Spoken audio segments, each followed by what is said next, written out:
Good morning, good afternoon, good evening, everyone. Thank you for joining us today for multi-channel selling from order to fulfillment during COVID-19. I'm Cindy Purrier, Partner Marketing Manager with ChannelAdvisor. We're so happy that you're able to join us today. We're here to help you handle the impact on supply and demand trends during this pandemic so that your business can mitigate these new e-commerce challenges. Before we get started with our presentation, let's take care of a little housekeeping. If you're not hearing the audio right now, please make sure that your computer speakers are turned on. If you have any technical issues during today's webinar, just find the chat functionality in the widget on your screen. If you have any questions during this webinar about subject matter, please use the chat functionality during the webinar, and we will address the questions either during the Q&A session or by email after the event has ended. Today, we will be covering data trends, insights, and recommended actions to drive resilience during this historic time. We're going to give each presenter from ShipStation, BigCommerce, and ChannelAdvisor time to speak on each topic. At the very end, we'll have a recap of key takeaways and offers from the partners. Today, I have the pleasure of introducing you to our presenters. Andrea McFarling is the Vice President of Marketing at ShipStation, the world's leading web-based e-commerce shipping solution. With more than 15 years of experience building marketing strategies to help enterprise software organizations reach their next stage of growth.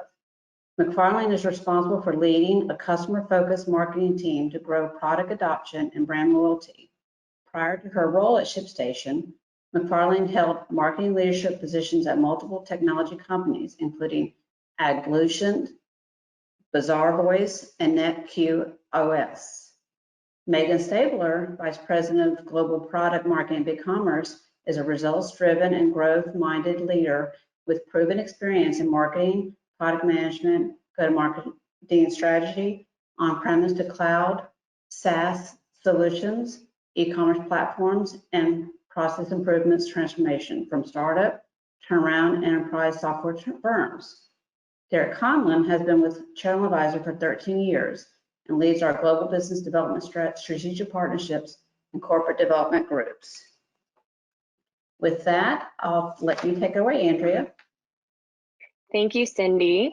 Appreciate it. Hello, everyone. Like Cindy mentioned, my name is Andrea McFarling, and I'm the VP of Marketing for ShipStation.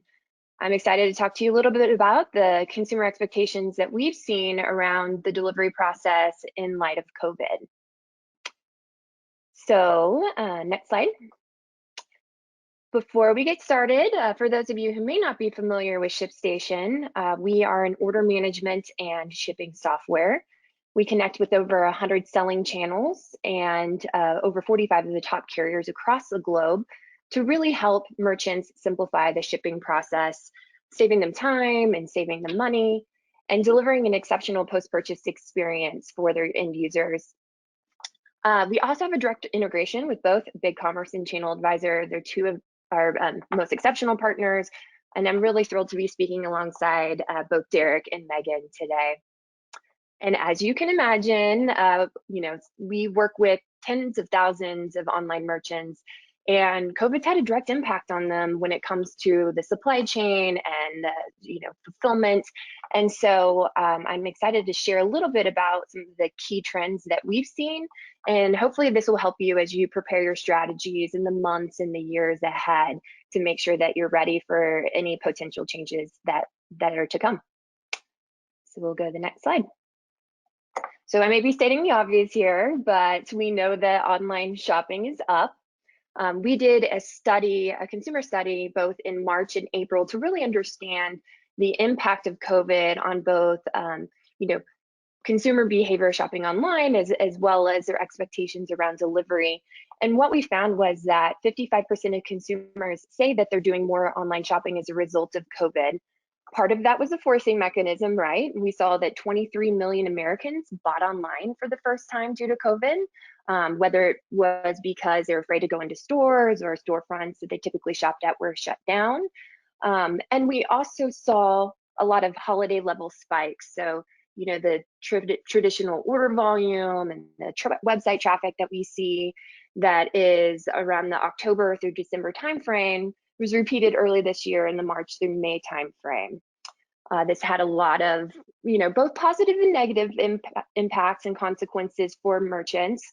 So we saw a lot of supply chain constraints, whether that was, getting inventory out of warehouses that may have been actually shut down overseas, or merchants struggled with the influx of volume and orders and getting those shipped and out the door.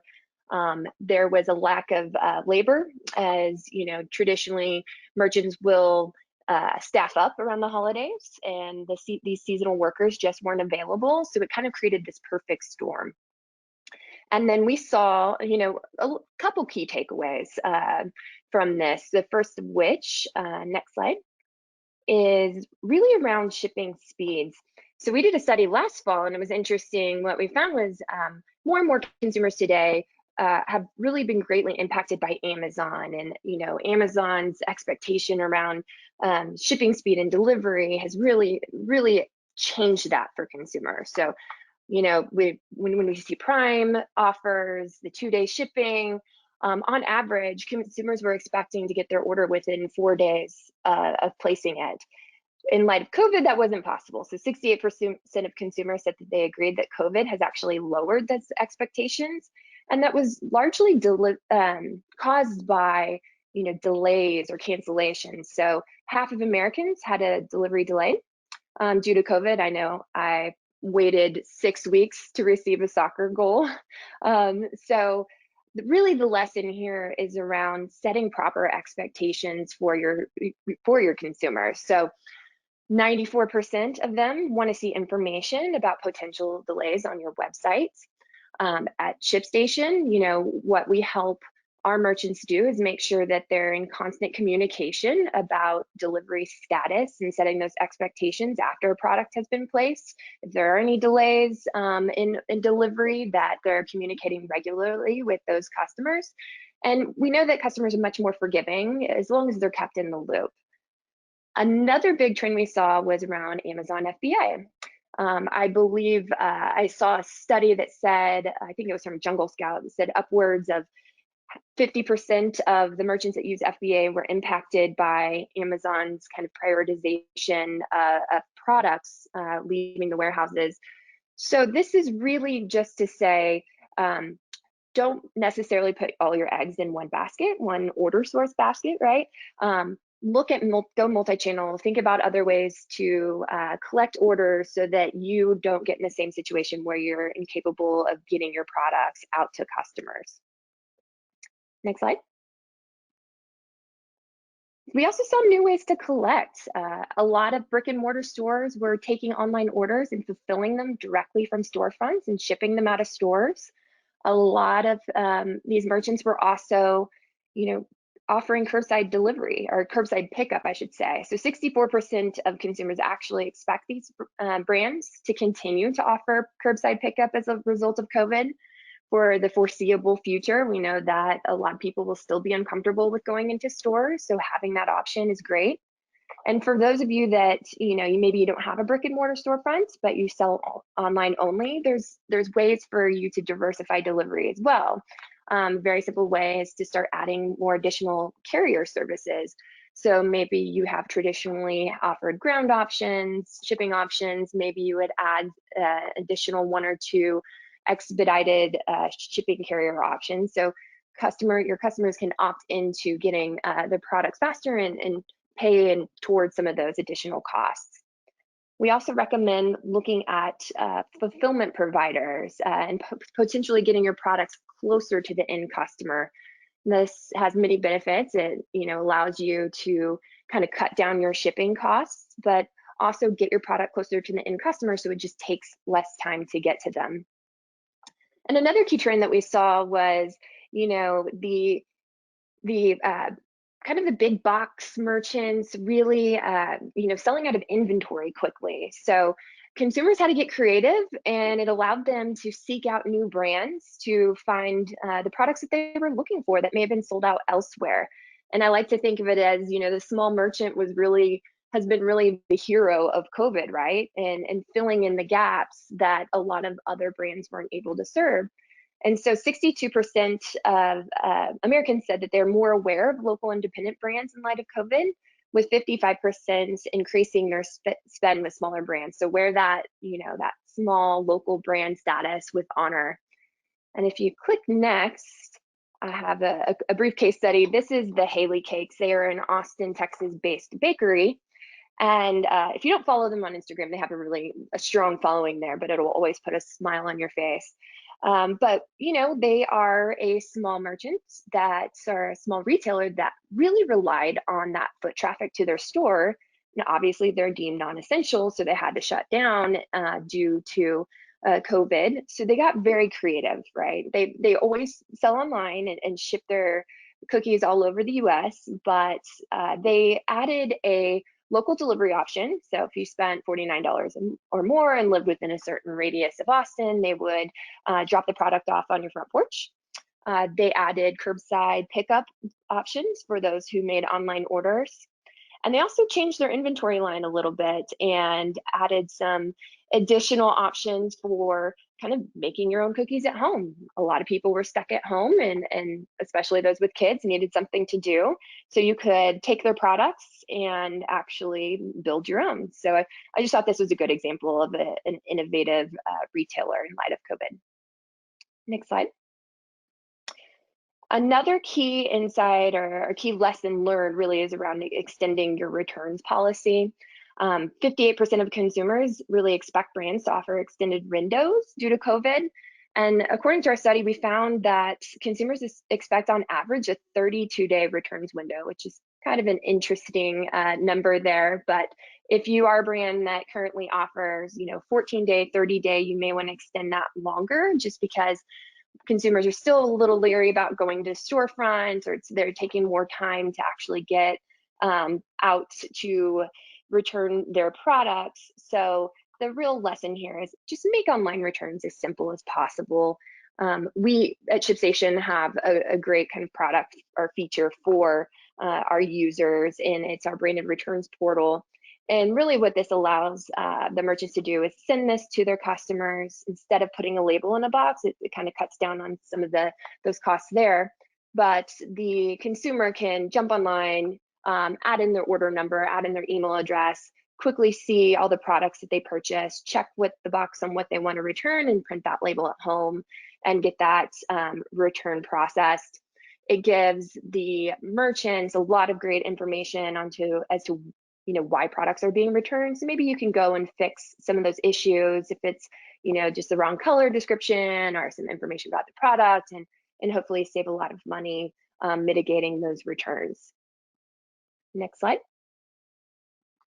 So throughout COVID, we, at least while everybody was at home, we interviewed a lot of our users to really understand kind of how they were faring, and give any advice to other merchants that may need some support, some creative ideas. And you can actually access these on some of our social channels. And we also have, I've linked here our COVID resource guide around fulfillment and delivery. But I wanted to highlight a few of them because I thought some of you on the call may find them valuable. But as you know, this is a very high stress, sensitive time for many of your customers. So make sure you're just over communicating and giving them what they need. This is your opportunity to leave behind like a lasting impression. So how you made them feel during this very high stress time will make the difference in between them shopping with you versus another merchant, right? A little feature that we offer here in ShipStation was brought up, consolidating multiple orders into one shipment and refunding the shipping cost as goodwill. I thought that was an excellent idea. Adding products that people may need at home. We have a user that sells customizable goods. So they added dominoes, they added playing card sets to their inventory, just so they could help their customers who may be stuck at home and looking for things to do. I just thought that was a good idea. Creating discounted bundles. In our study, we saw that a lot of people are buying in bulk, and I think everybody on this call is buying in bulk, even probably still today. So Beard Brand actually took some of their popular selling bar soaps and bundled them up, added a discount, and sold them in bulk, and they were wildly popular and continue to be. And then create experiences. You know, as you're digital, this is a great way to connect with your customers in unique ways. So we have a jewelry brand that's a user who actually turned their products into DIY kits. So instead of, you know, shipping out the completed piece, people could actually make the jewelry at home. So they hosted live how-to shows to show people how to assemble them. They also offered styling events. So get creative and, you know, create those lasting impressions with your users, right? Next slide. So as we look ahead, our study last fall found that, you know, 88 consumers say the shipping experience really determines whether or not they will shop again with the brand in the future. And that's because it is the last touch, the last interaction that shoppers have with your brand. So you have to make it exceptional. And so this is really your time right now to maybe learn from the past and kind of pave the path forward to a, you know, a successful future. We at ShipStation obviously want to help. We have, if you go to shipstation.com and start a free trial, add the code Let Us Help. We have a free 90-day trial available for those that, you know, may be looking for a shipping solution or just coming online for the first time. So with that, I would like to transition it over to Megan. Thank you very much, Andrea. Good morning, everybody. My name is Megan Stabler, VP here at BigCommerce, as you heard from the introduction. Let's go to the next slide in the interest of time, and I'll just share a little bit about BigCommerce. We're actually leading what we call the new era of e-commerce, as our software as a service platform simplifies both the creation of beautiful, engaging online stores by delivering these unique combination of ease of use, enterprise functionality, and flexibility. We actually power both our customers' branded commerce stores and their cross-channel connections, and I'll talk about that in a little bit, to popular online marketplaces through social networks and offline point-of-sale systems. We actually serve approximately 60,000 online stores across industries and categories in approximately 120 countries. Hopefully many of you have heard of us. If not, just like ShipStation, we have a lot of offers out there for you as merchants today to take advantage of, not only from BigCommerce, but also from our entire partner ecosystem. So if you need help today, go to bigcommerce.com/COVID-19, and we have a lot of offers for you. Let's go to the next slide. What I want to talk to you about this morning is really to sort of enhance what Andrea talked about and also some of the stuff that Derek will be talking about later on. And that is that we're now in the greatest push towards e-commerce that the market has ever seen. Nobody saw this coming. There are reports out there that say the 2030 future vision of e-commerce is now really accelerated into 2020. And I personally believe that's true because people of all ages are now relying on online shopping and deliveries, which are actually forging the habits for the future. So what do I mean by that? The world has changed and the expectations of your consumers have changed. As Andrea talked about, it's about the experience. And I'll talk about that in terms of hyper-personalization, right? As people become accustomed to buying online and either pick up curbside or pick up in store, we have to understand whether or not they're actually going to go back to the old habits of buying online less because they didn't like it. I don't think that's going to happen because mobile device usage is up, the expectation, the ease, the frictionless capability of buying online, and that wonderful excitement and expectation of having your deliveries arrive is something that everybody's gotten used to. Let's go to the next slide. So what we saw happen was this local problem that grew global. Nobody saw as we turned from 2019 to 2020 that this was really going to be impacting the world as a whole. So everybody's had to adopt to this new world that we're beginning to live in. We saw it first, obviously, with a slowdown in manufacturing and supply chain. From research that I've done, I can see that supply chain is coming back, manufacturing is coming back out of the Asian or ASEAN countries, from China to Vietnam and others. But there's a whole long tail before they go, those goods, those raw materials that turn into the goods, get into the hands of the consumer. And we did see, like everybody did around the world, this initial and significant panic buying of essential items, everything from food and groceries all the way down to toiletries and toilet paper itself. That's sort of lined out now. There's no more panic buying right now, but there is a new adoption of patterns and behavior for shopping. There was a rebalancing of shopping preferences. I have a slide in a minute that I'll talk about, but when we saw COVID hit in North America, and we're roughly looking at it from sort of middle of March, right about the week of March 8th or 9th is when states started to lock down. We saw an immediate spike in things that I just talked about. And then for the next couple of weeks, we saw some shopper behavior changes where people started to buy more home goods. They started to buy more sporting goods as they wanted to exercise from home. They didn't start buying apparel until a couple of weeks down the line. So we saw shopping behavior begin to change. And now as restrictions lighten state by state, we have to really look at how shopper behaviors are going to change themselves. Are they going to adopt and adapt to buy online, pick up curbside or in store? Are they going to prefer this home delivery and the experience that Andrea talked about and that I'll talk about a little bit? Or are they going to go back to in-store browse and buy? And if they do, are there other technologies, augmented reality, for example, that will help them in store? Either way, shopping behavior has changed. And as a merchant, we encourage you to adapt to that shopper behavior and truly understand it from your brand and unique brand perspective as to what that buyer behavior is specific to your business. Let's go to the next slide.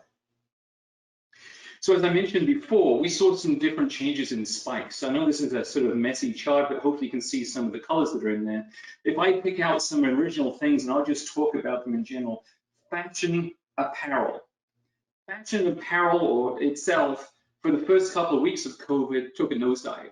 People weren't buying the dresses, the t-shirts, the shorts, whatever it may have been, because they moved their financial spend into the essentials. But it started to come back. On our platform, we also saw really huge spikes and changes in ways that people bought things, for example, with furniture. For about the first 5 or 6 weeks, we did see an increase in furniture, shelving, buying. And then all of a sudden, around the 7th week, we saw a double and triple spike in people buying furniture online. One of our great brands, Burrow, is exclusively selling furniture online, and they saw significant growth. We also saw changes in beauty and cosmetics as people started to probably use things like subscription services to continuously buy their makeup and have it sent to their house on a bi-weekly or a bi-monthly perspective. We saw a spike in auto parts and vehicles and automobiles as people started to maybe fix their cars, change the light bulb, change the batteries, or just improve their vehicle look and feel. We saw declines, though, in things like luxury goods, wedding, ceremonial. So there have been some spikes, but as you see from this chart from Signify, it's beginning to flatten. And I don't mean that it's going down. The world is really focusing on buying in e-commerce, so all of these things are live today. So it's pretty big. Let's go to the next slide. I also want to share that this is something that's been key to me. I'm pretty old, I've lived through quite a few depressions, economic depressions, let me clarify, in the world. And now is the time, if you think about it, to capture more market share. If you can invest now, you stand a better chance of rebounding stronger when the times return, right? So again, we're seeing spikes and great goodness in e-commerce, but if you can use some of the profits that you may be making and reinvest that into capturing more market share, you're going to beat your competition. If you can use it, for example, for paid advertising, advertising through social channels, if you can look at it to do retargeting for customers, consumers, shoppers that abandon the cart and go back after them, you can probably rebound out of this COVID crisis better than your competition can. So I strongly encourage you to start looking at these types of things. Let's go to the next slide. I talked about hyper-personalization earlier on. I mean, this is the next wave of customer engagement, where we move from product-centric love, I really like the BMW, or I really like this style of hair product, to customer-centric, right? I want you to begin to think about everything that you sell online in terms of your shopper. Yes, you've got great goods. Yes, you've got wonderful SKUs. Yes, you do wonderful promotions. You've got great photography that enhances it on your e-commerce site. But the most important thing to your e-commerce site is really not the product, it's how you're attracting customers to it that become loyal customers, that become repeat customers, that tell other people about your brand. And just as Andrea said, part of that experience includes the shipping. I'd actually say it's beyond shipping, where Andrea said, you know, shipping is the last touch point of the customer. Returns is there too. You should also be thinking about using things and other third-party apps like Trust Radius, G2, and others, so that customers can submit their reviews of your product. If you want examples of that, go to solostove.com. They do a wonderful thing about outdoor camping equipment and fires. They have a wonderful experience from acquisition through to shipping, and then beyond. They encourage their customers to share their stories, their videos, their images, and ways that they're using their camping and stove equipment with them online, and then they feature them. The great thing about that is other people can see other people using it. I also want to sort of call out that 77% number that's on there as well, that 77% of consumers have chosen, recommended, or paid for more of a brand that offers this personalized service of experience. They're more likely to tell somebody if that entire experience, that long tail experience is good, that you should consider buying this product too. So don't underestimate the power of personalization and think about it as hyper-personalization, because this is the next wave of customer engagement. Let's go to the next slide. Things that you could also be doing, right? Modernizing your merchandising, right? Get your store up and running faster. Allow yourself to use things like BigCommerce Page Builder to make dynamic changes to your site in real time. You don't have to involve IT or anybody that's technical. If you want to put up a up to 70% offer, you should be able to do it in real time and get it out there. If you want to change it and make it available for a specific time period, or change some colors, move some graphics or some images around, do that. Simplify the path to purchase with smart technology. One of the things that really gets to me sometimes when I'm looking at sites and their checkout experience is just the simplicity of annoyance. And what do I mean by that? If you're listening here in North America, you have a zip code. If you type in your zip code into the checkout experience, because that's either your billing or that's either your shipping address, how many times does the checkout experience tell you to now enter the state that you live in? Surely a better way would be if I type in my zip code, you're automatically pulling in my state that I'm in. But when you simplify the path to purchase, whether it's from looking at the top level site all the way down to the checkout experience, make it as smooth as possible. Recognize me as a return customer. Give me another offer. Let me know that I've now reached a certain level inside of your loyalty or rewards membership, but personalize it to me. If there are ways that you can do this, personalize the shopping experience on your site by delivering me relative content. If I've shopped with you before and I have a profile, offer me up the clothing, the shoes, whatever it is that address my size, the style, the type of clothing that I like, the material. Don't let me go wading through the drill downs and the filters to go find it, because any point of that process, I may get clicked away. I may get interrupted by something else, and you've lost me as a customer until I remember to go back and search. Or maybe I can't remember if it was your site or a competitive site, right? So think about how you personalize that experience. Let's go to the next slide. Also think about this unified shopping experience that I mentioned before. As a shopper, shoppers are across every touch medium. They may be on marketplaces like Amazon and eBay, but they also may be on other platforms like Pinterest, Facebook, Instagram. You've got to touch the shoppers where they are, capture their information, and lead them into your conversion funnel. We proudly are a part of Facebook Shops and Instagram Checkout that was announced a few weeks ago by Facebook and Mark Zuckerberg.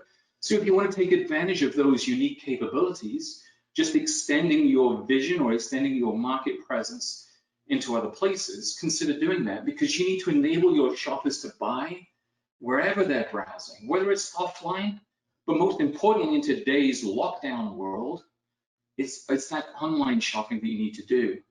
You've got to think about, how am I improving the return on the advertising spend through streamlined management of ad campaigns from Facebook to Instagram to Google?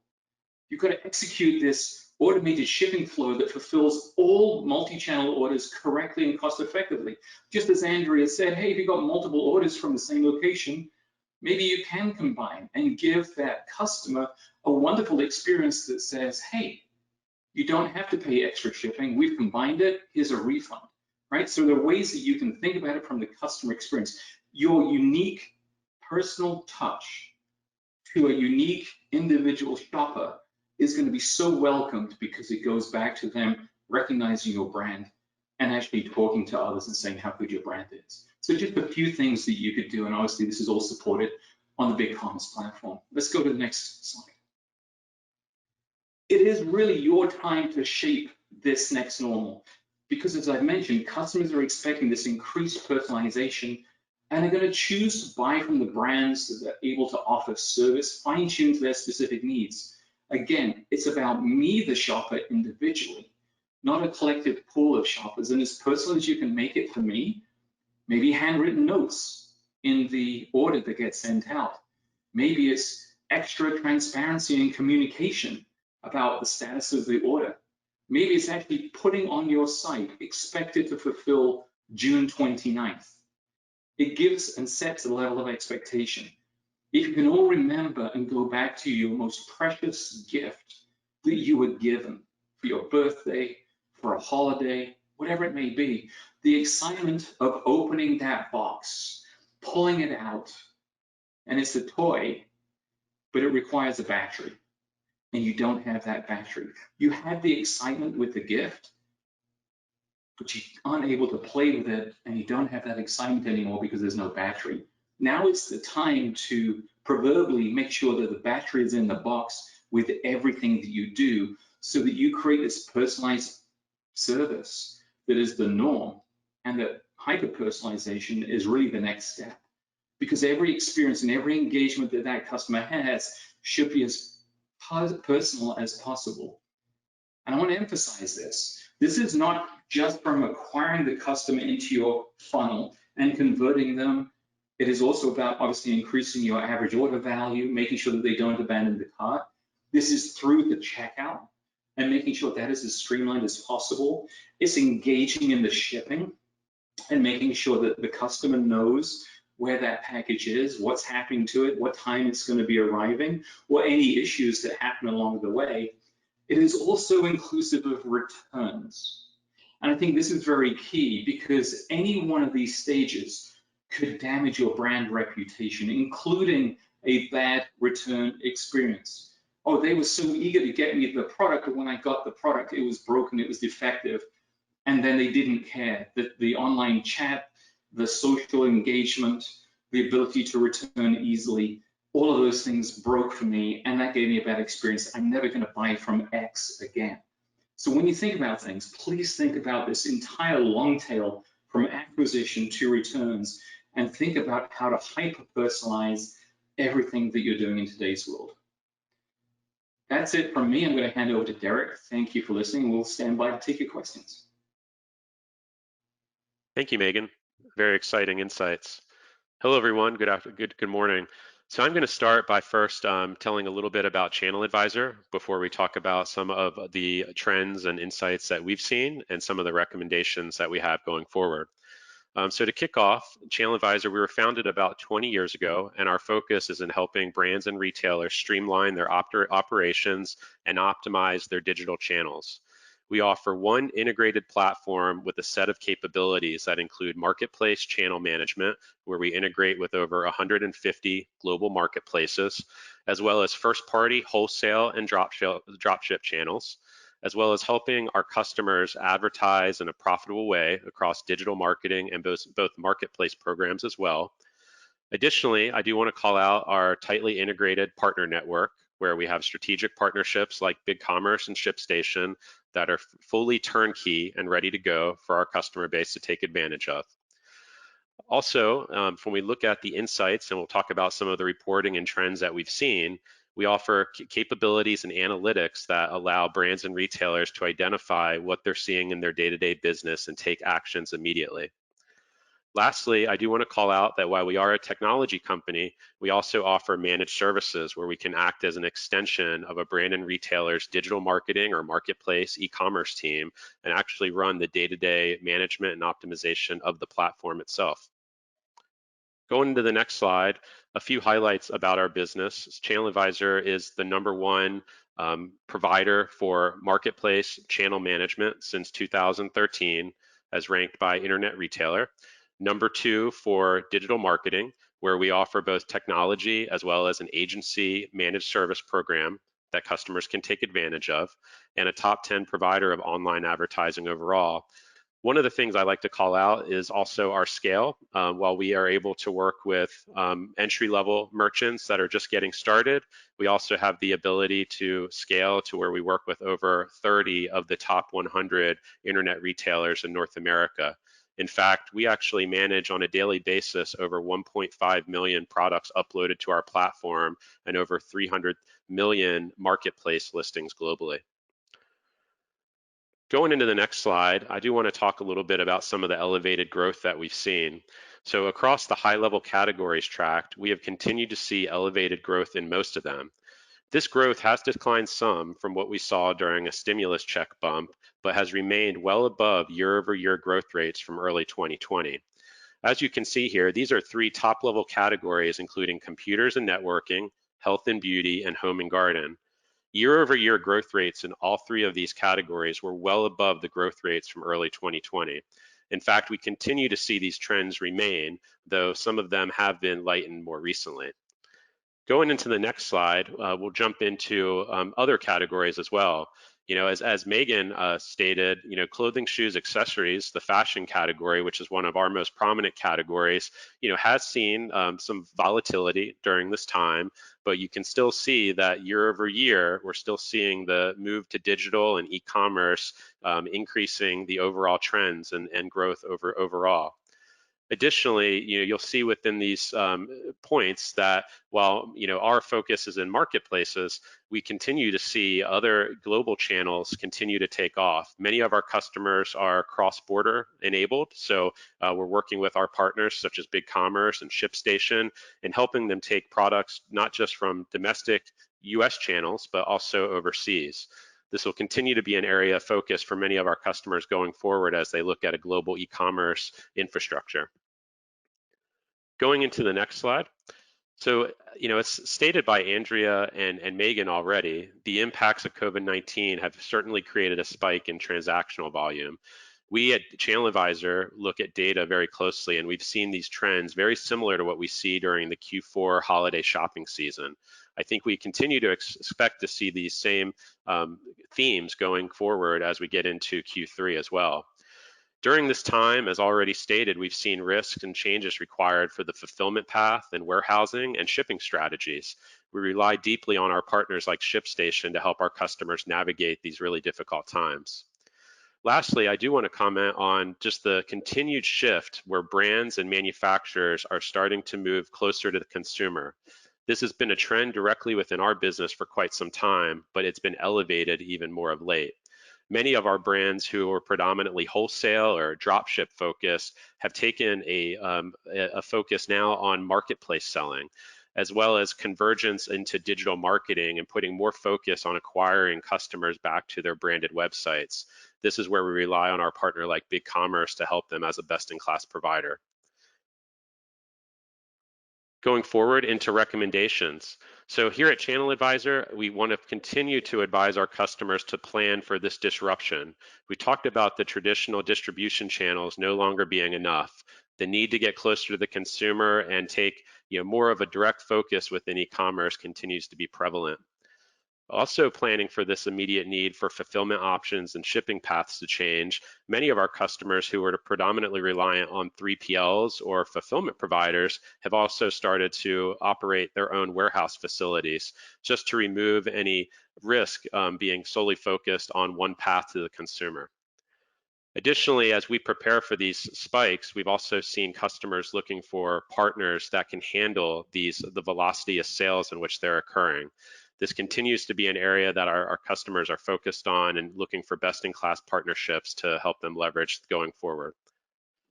Additionally, I do want to call out the convergence, as Megan talked about, programs like Facebook and Instagram, which were predominantly digital marketing focused, have also started to shift into marketplaces, with Facebook shops now allowing transactions directly in Facebook, as well as their native marketplace.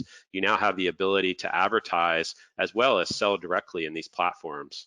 All three of ChannelAdvisor, BigCommerce, and ShipStation are directly involved in these programs and able to help our customers take action immediately. Lastly, I do want to call out just the need for continued brand identity and personalizing that customer experience. As talked about, this goes all the way from the beginning, from content creation and strategy in terms of where you list your products, all the way through the logistics flow to returns. This will continue to be an area that ChannelAdvisor and our partners continue to invest in going forward. In closing, I do want to call out that ChannelAdvisor, ShipStation, and BigCommerce have hundreds of active customers that use our platforms on a day-to-day basis to run their business. All three of our companies are tightly integrated from a technical perspective, requiring no development from a third party or customer directly. So we look forward to helping our customers continue to navigate these difficult times. In closing, as we talked about, we do have some exciting offers and for you to take away.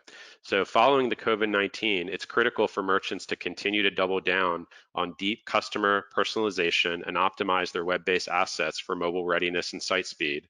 So with that, our friends at ShipStation are offering a 90-day free trial. You can see here, there's a coupon code, which you can go to shipstation.com and let us help 90 to take advantage of this great offer. Additionally, ChannelAdvisor is offering a complimentary direct consumer readiness review for multi-channel path or sales channel expansion. If interested in taking us up on this, simply email us at this email alias here, and we'll reach out and get a call scheduled immediately. So in that, we will now go, I believe, into Q&A, and I'll hand it back over to Cindy. Thank you. Thank you, Andrea, Megan, and Derek. Everything was very insightful presentation with a lot of great takeaways. Want to go ahead and open up at, as we noted at the beginning of the webinar, if you have any questions about the subject matter, please type your questions in the chat window. I'm taking a look right now. We've had one chat come across. How long does it take to get your store set up for selling on BigCommerce? Good question. It depends obviously on the number of SKUs you have. In response to COVID, for example, some merchants that had never really been online got set up in as little as 24 hours. But obviously that's with a limited set of SKUs and what they wanted to go ahead and sell online. And it just depends. It depends on really the number of SKUs you want to put into your platform and the type of apps that you want to integrate into. But certainly if you want to have a consult, let us know. And if you're already on another platform that is not performing well or doesn't give you all of the omni-channel experiences that we talked about, including access to Facebook Shops, Instagram checkout, etc., let us know, because we also have what we call catalog transfer capabilities that takes the third-party SKUs and can migrate them over to BigCommerce as well. So it can be anywhere from 24 hours to a couple of weeks and beyond, depending on the size of your company. Well, thank you, Megan. Got another question here. What are some of your favorite fulfillment providers? I think that's probably going for ShipStation. Yeah, I'd be happy to answer that. We actually have a really robust partners page. If you go to shipstation.com/partners, we have over 320 of them across all categories, including fulfillment providers. What's great is we even have somebody in-house that is dedicated to matching merchants to the correct fulfillment provider that's probably best for their business. So I'd recommend checking out that page and reaching out if you have further questions, and we can get you matched. Great, thank you. Got another one here that it looks, yeah, it's definitely BigCommerce. Why should I choose BigCommerce over one of their competitors? Let me unlock. I think there's probably going to be three things that we talk about. One is going to be TCO. We're a SaaS-based platform, so for us, we host everything. For example, if you're with a company that begins with letter M, you are probably paying for hosting fees, you're probably paying developer fees, and you're probably having to apply either a lot of updates to the platform yourself, or you're having to make security patches for yourself. Our platform, based on SaaS, is completely ISO 27001 certified. We are PCI compliant, so we will take care of that for you. And that is why we have over 60,000 merchants on the platform today. So we're going to help you with a TCO perspective. I'm also going to talk about speed and performance, not just speed and uptime of our platform, which is 99.99%, but I'm also going to talk about page speed and load speeds as well. It's important when you choose a platform that your website is responsive enough to actually load pages that are almost instantaneous, because any delay can have a shopper go somewhere else. It also needs to be what we call PWA ready, meaning if you have a site that looks great on a MacBook or a laptop, you don't want to go ahead and reinvest to redo the wheel, so to speak, to make sure it's mobile ready. So with a BigCommerce platform, you're also getting a mobile ready platform environment, which means platforms such as Android, iPhone, tablets, whatever it is, are there. Those are just a couple of the examples, but certainly speed, performance, TCO, as well as now a great ecosystem of using partners like ShipStation, ChannelAdvisor, all of the omni-channel things that I said before are part of that platform experience you'll get. Thank you, Megan. This one kind of is a twofold. I think it's for both ChannelAdvisor and ShipStation. Is ChannelAdvisor planning support for Facebook shops? And if so, will ShipStation support shipments for that site? Yeah, thanks, Cindy. I can jump in, and Andrea may want to elaborate from a ShipStation perspective. So yes, so ChannelAdvisor was actually an early launch partner with Facebook when they introduced the marketplace a little over a year ago. So when they made the shift from C2C to more of a B2C focused native marketplace, we were working with them at that time. And we're very excited to announce that we'll also fully support Facebook shops for any customers that are looking to take advantage. So that includes everything from listings directly, so taking inventory and content and transforming that into Facebook shop listings, as well as managing the order flows on the back end. Andrea, I don't know if you'd like to add anything with regards to ShipStation. Yeah, so Ship Engine, which is the API version that came out of ShipStation, is actually powering label generation, both on Facebook Marketplace as well as shops. So exciting news for the company as well on that end. Great, thank you guys. Got another one here for Derek. How quickly could someone typically get launched using ChannelAdvisor services?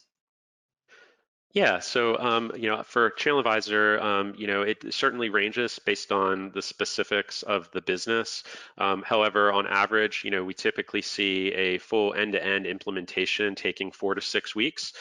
This includes all the onboarding and getting set up within the platform, as well as our team training all the business users on how to become experts in running their day-to-day business on ChannelAdvisor. So for more information, we always recommend a consult with our team as we learn more about the channels of interest, the SKUs and category that you're in. We can provide a more specific range for what a typical implementation would look like. Thank you, Derek. Got one more question. So the previous slide mentioned that ShipStation helps merchants get more orders out the door same day, and how? I promise it's not just marketing speak. It's true. So we, there's a variety of ways, and maybe I can provide a few examples. We automatically provide those connections so you can import orders quickly and easily. So if you're taking in orders from BigCommerce, or you're collecting the orders from ChannelAdvisor, you can print those labels really fast. We allow our customers to create a variety of automation rules. So maybe you can set one for sending an order to a specific fulfillment provider as it comes in, or automatically recreating a return label for all your orders. Maybe you have a particular SKU, and you can automatically generate set package dimensions for those particular SKUs. So it's really customizable, and all of these actions really help merchants ship a lot faster and automate those manual decisions and manual tasks that keep us so busy each and every day. Great, perfect. I'm not seeing any other questions, so just want to thank everyone for taking the time to share with us today, and we hope to see you at the next webinar. We will be sharing the deck and recording the webinar to all registered attendees in the next few days. Again, please feel free to reach out to us at ChannelAdvisor with any questions or requests for more information at marketinginfo@channeladvisor.com. Thank you so much and have a great day.